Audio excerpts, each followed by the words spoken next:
Why did Toyota, the same company that spent the last decade pushing us towards smaller, turbocharged engines, tighter emissions compliance, and increasingly complex direct injection technology, suddenly start walking that philosophy back in interviews, technical briefings, and internal engineering discussions about their older, naturally aspirated engines like the 2GR-FE V6, the 1UZ-FE, and the legendary 22RE four-cylinder? If you have been paying attention to what Toyota engineers have actually been saying in recent trade publications and conference panels, rather than what the marketing department puts on a brochure, you already know something is shifted, and it is not just nostalgia talk from old-school mechanics. By the end of this breakdown, you will understand exactly which engineering compromises Toyota quietly admits they made to hit emissions targets and fuel economy numbers. You will learn precisely why some of their older, simpler engines are proving to be nearly indestructible compared to newer turbocharged units, and you will find out when chasing modern efficiency numbers is actually costing owners more money than the fuel savings ever return. If you want car content that gives you the real engineering story instead of a press release, hit that subscribe button, tap the notification bell, and share this with the person in your life who still swears by their old Toyota truck and refuses to explain why it just will not die.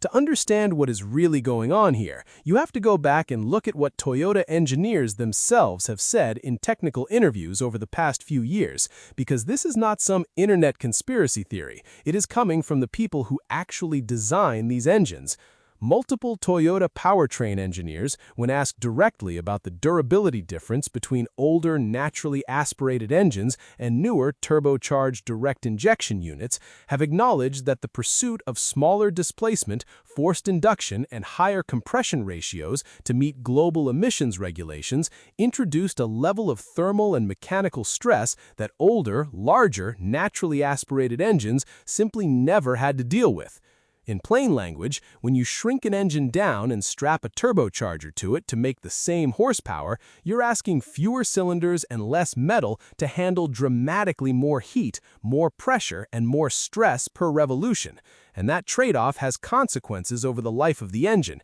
even if it never shows up on a dyno chart or a window sticker.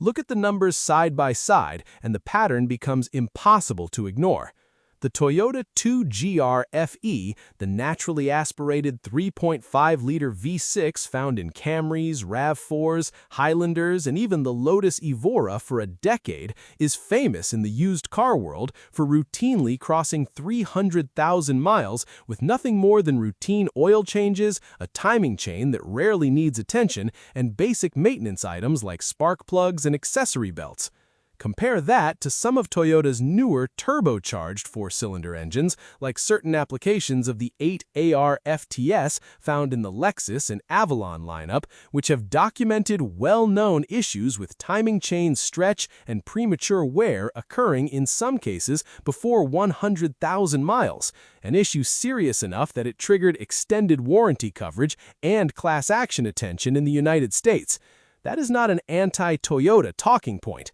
that is public record, and it is exactly the kind of real-world data that fuels this entire debate. The 22R and 22RE four-cylinder engines found in older Toyota Hilux and pickup truck platforms across the 70s, 80s, and 90s have become almost mythical in mechanic circles worldwide, particularly in Africa, the Middle East, Australia, and South America, where these trucks are still running daily in brutal heat, dust, and neglect decades after they left the factory. Toyota engineers themselves have referenced these engines in interviews as benchmarks of mechanical simplicity, specifically because the low compression ratio, iron block construction, and minimal electronic dependency meant there was almost nothing that could catastrophically fail. Compare that to a modern turbocharged Toyota engine using direct injection, where carbon buildup on the intake valves is a documented, well-known maintenance issue precisely because gasoline direct injection, unlike older port-injected engines, does not spray fuel across the back of the intake valve to keep it clean, meaning owners now need periodic walnut shell blasting or intake cleaning services that simply did not exist as a maintenance category 20 years ago. Here's where the conversation gets genuinely interesting, because Toyota is not walking away from turbocharging or direct injection, and they are not going to reintroduce the 22RE into a 2026 Tacoma. What is actually happening, and what engineers have hinted at in more candid moments, is a recalibration of philosophy, specifically around their hybrid and naturally aspirated lineups, where Toyota has deliberately chosen to keep certain engines simpler and less stressed rather than chasing maximum horsepower figures, precisely because their own long-term reliability data from decades of naturally aspirated engines proved that conservative engineering wins over a vehicle's full lifespan. This is exactly why Toyota pairs a relatively low-compression, low-stress, naturally aspirated engine with electric motor assistance, instead of bolting a turbocharger onto a tiny three-cylinder like some competitors do, because Toyota's own internal data showed that turbocharging adds complexity and heat cycling that erodes long-term durability, while electric motor assistance adds power without adding thermal stress to the combustion process at all.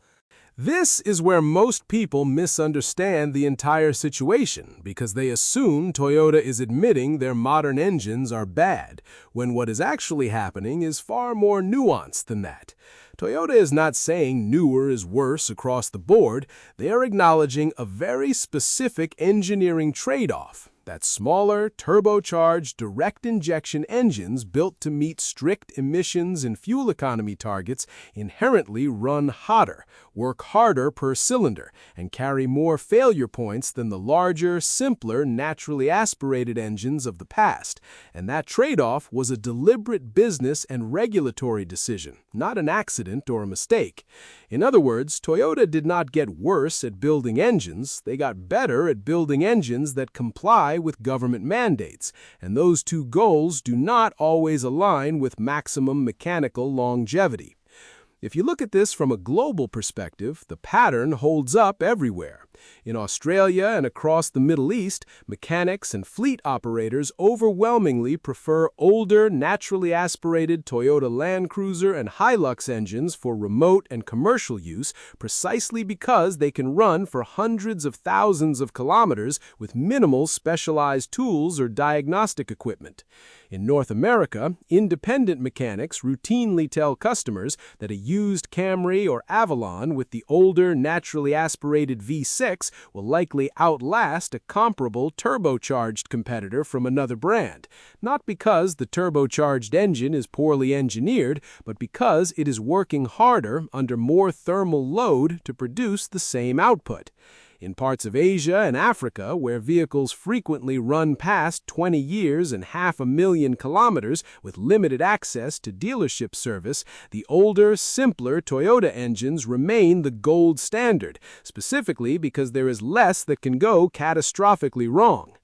Now, to be completely fair and avoid oversimplifying this into old engines good, new engines bad, it is important to state clearly that Toyota's newer engines, when properly maintained on schedule with the correct oil and fuel, are still remarkably reliable compared to most competitors in their class. The Dynamic Force engine family, including the 2.5-liter four-cylinder found in the current Camry, RAV4, and Highlander, uses an extremely high thermal efficiency Atkinson cycle design that Toyota engineers have specifically praised for balancing both fuel economy and long-term durability better than most rival turbocharged engines on the market. So this is not a blanket statement that everything Toyota built after the year 2010 is inferior. It is a specific acknowledgement that certain aggressive turbocharged applications introduced complexity and heat stress that older, larger, naturally aspirated designs simply never had to manage.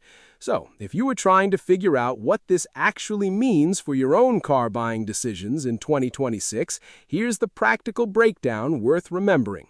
The engines worth trusting for maximum long-term durability with minimal expensive surprises include the naturally aspirated 2GR FE V6, the older 1UZ FE V8 found in the Lexus LS400 and certain Toyota Supra applications, the bulletproof 22R and 22RE four-cylinder trucks, and Toyota's modern dynamic force naturally aspirated four-cylinder engines paired with their proven hybrid system. The engines and configurations worth approaching with more caution and stricter maintenance discipline include certain small displacement turbocharged direct injection applications like specific 8AR FTS units with documented timing chain concerns, and any small displacement turbocharged engine being asked to produce disproportionately high horsepower relative to its size, since that combination consistently runs hotter and experiences more component wear over time. At the end of the day, when you strip away the marketing language and just look at the engineering decisions and the field data, Toyota did not secretly admit their older engines were simply better in every category. What they actually acknowledged is that regulatory pressure and consumer demand for better fuel economy pushed engine design towards smaller displacement, forced induction, and higher precision fuel delivery. And that shift traded away some of the massive margin for error that older, simpler, naturally aspirated engines were built with. Understanding that trade-off is exactly what separates someone who buys a car based on a brochure from someone who actually understands what happens under the hood after 100,000 miles.